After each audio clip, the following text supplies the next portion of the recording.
Canada's economic dilemma, resources, politics, and the NAFTA legacy. As Canada heads toward another election, political maneuvering and rhetoric dominate the landscape, but little of substance is likely to change. For decades, Canada has engaged in an economic pattern that has seen its natural wealth, particularly energy and raw materials, exported at artificially low prices, often benefiting political and corporate elites rather than the broader national interest. Despite its vast resources, Canada has consistently positioned itself as a secondary player in North American trade, largely because of systemic issues in its economic policy, deep-rooted political culture, and its relationship with the United States. The question remains, why has Canada failed to leverage its resources for greater global economic power? Historical context: Canada's role in the North American economy. Canada's economic reliance on resource extraction has defined its trade policies for over a century. In the early 20th century, much of Canada's development was tied to British interests, supplying raw materials to fuel the empire's industries. However, as Britain's global influence waned, Canada naturally turned to its southern neighbor, the United States, which rapidly became its primary trading partner. The defining moment for Canada's modern economic trajectory came with the implementation of the North American Free Trade Agreement, NAFTA, in 1994. NAFTA, while promoting free trade between Canada, the U.S., and Mexico, ultimately reinforced Canada's role as a supplier of raw materials rather than a producer of finished goods. The agreement provided stability, but at the cost of economic sovereignty. Canada's abundant natural resources, oil, timber, and minerals, were funneled into the U.S. economy at rates that often undercut potential global market prices. In theory, Canada could have diversified its trade relationships and sought buyers in Europe or Asia, but long-standing economic and political ties with the U.S. made such a shift difficult. The impact of NAFTA and USMCA. A raw deal for Canada? Under NAFTA, Canada became deeply integrated into U.S. supply chains. While this created economic growth, it also left Canada vulnerable to American political and economic leverage. The softwood lumber disputes that have repeatedly emerged since the 1980s are a prime example of this imbalance. Despite rulings from international trade bodies that favored Canada, the U.S. consistently imposed tariffs that hurt Canadian producers.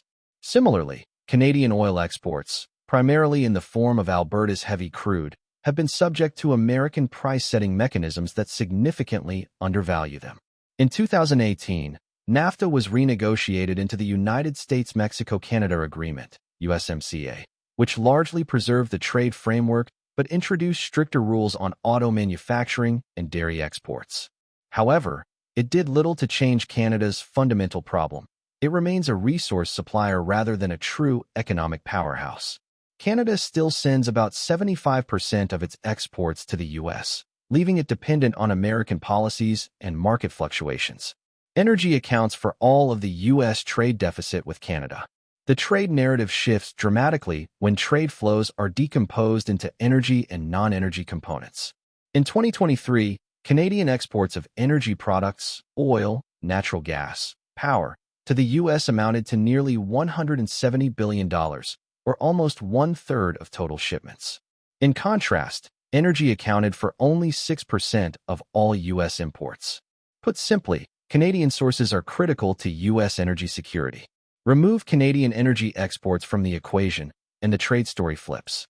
Ex-energy, the U.S. enjoys a trade surplus with Canada of around 60 billion Canadian dollars, 45 billion U.S. dollars. Canada's trade advantage in energy has been rising steadily in recent years, most recently on the back of the Trans Mountain Pipeline expansion, TMX, which has sharply boosted Canadian oil exports to the U.S. West Coast in addition to Asian markets. Canadian crude is a key supplier to U.S. refining, predominantly in the Midwest, with a steadily growing share in the Gulf Coast. Since many refineries are built to process Canadian sour, heavy crude, it's difficult to shift away from that feedstock to alternative sources. This is true even from the U.S.'s Strategic Petroleum Reserve, which is largely comprised of conventional crude. Countries that could fill the gap are Mexico and Venezuela, but the latter would require lifting sanctions. Given that Mexico already enjoys the second-largest trade surplus with the U.S., This shift in demand would further widen that chasm, potentially allowing it to overtake China in the pole position. If tariffs were extended to Canadian crude oil, it could lead to an immediate jump in U.S. gasoline prices of as much as 30 to 70 cents per gallon. One of the most price-transparent and inflation-sensitive areas for consumers is the movement in gasoline prices. Elsewhere, in 2023, Ontario also directly supplied electricity to 1.5 million U.S. homes and is a major exporter of power to Michigan, Minnesota, and New York. Canada is an important supplier of critical minerals. Beyond energy, Canada is also an important supplier of other key commodities, including metals and critical minerals. Notably, on the U.S. government's 50-item critical mineral list, the U.S. is a net importer of 43 of these minerals.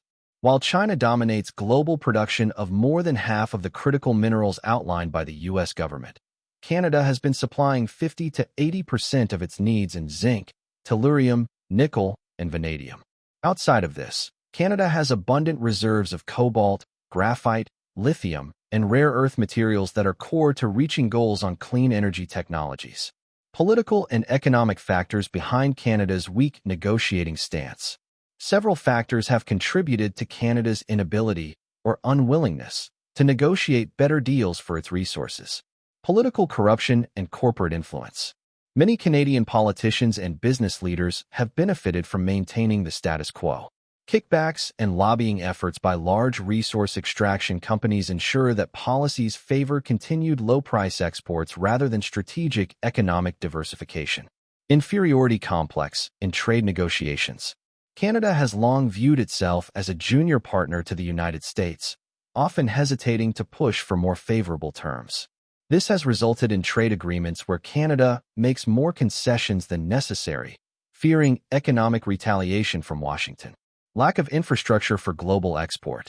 Unlike countries that have aggressively pursued diversified trade, such as Australia with its mineral exports to China, Canada has not developed the necessary infrastructure, such as pipelines to the West Coast, to ship energy resources to Asia or Europe in large volumes.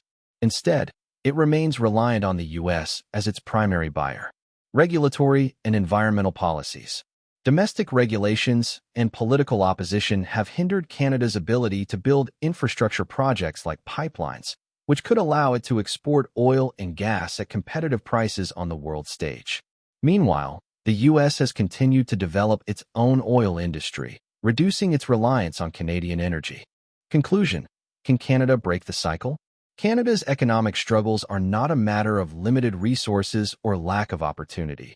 They are a result of political decisions, historical baggage, and a failure to assert itself on the global stage. While Canada and the U.S. will always share deep economic ties, it is not inevitable that Canada must always play second fiddle. If Canada wishes to break free from its cycle of underpricing its resources, it must take bold steps, investing in infrastructure to access global markets, diversifying trade partnerships, and developing a more aggressive negotiating stance in economic agreements. Until then, each election will merely be another political performance, with little real change to the underlying issues that keep Canada economically subservient to its southern neighbor.